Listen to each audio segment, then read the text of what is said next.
And when we first read Alan Snow's book, it had an epic quality to it that we thought would be, that Leica was capable of doing, but it also had a very visceral quality. It was sooty, and it was dirty, and it had a lot of texture, and the costumes were very thick and brocaded. It's just, in a lot of ways, felt stop motion was the perfect medium for it, unlike, you know, a lot of CG, which can feel light and dust-free and totally clean, that we needed to not only make it in stop motion, but also adhere to that same rule when we added the special effects, that the flames should feel like they're going to burn you, and the rain is cold and wet, and that the whole thing would be a very tangible experience for the audience. Mm-hmm. And that was present in Alan's novel, and it's inherently present in stop motion.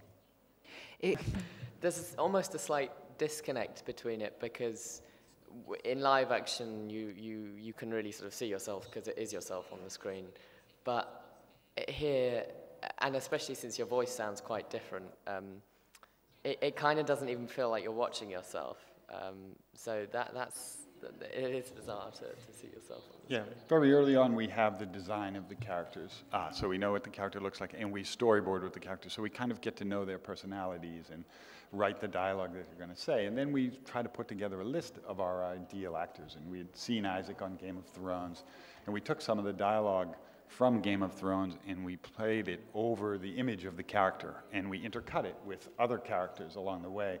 You know, Isaac we cast first, and then we played it against Elle Fanning's voice. And then it's a little bit like putting together a band. You know, you want to hear, sometimes an actor is fantastic when you can see his face and his body, but his voice loses power when that's all you have. So you cut it against, and the dialogue doesn't make any sense. You know, it's from an Elle Fanning movie and from Game of Thrones, but you just feel the quality, and Isaac's voice early on had the right kind of naive, feral boy who eats bugs quality that we were looking for. Isaac, looking out for us, please.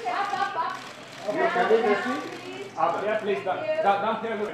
And Isaac, to your right, to your right, to your right. Yeah, cartolino. Come Berlusconi. Va bene? Cosa mi serve altro? Everybody right in the center, please, guys. C'è una leggenda nota a tutti a Cheesebridge che scomparse le luci e chiuse le serrature, nella notte emergono misteriose creature.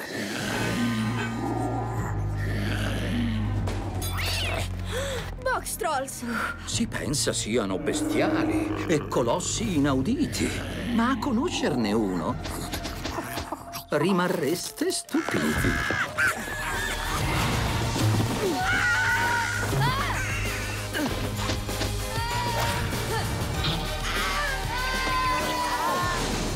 Boxtrolls. Di qua!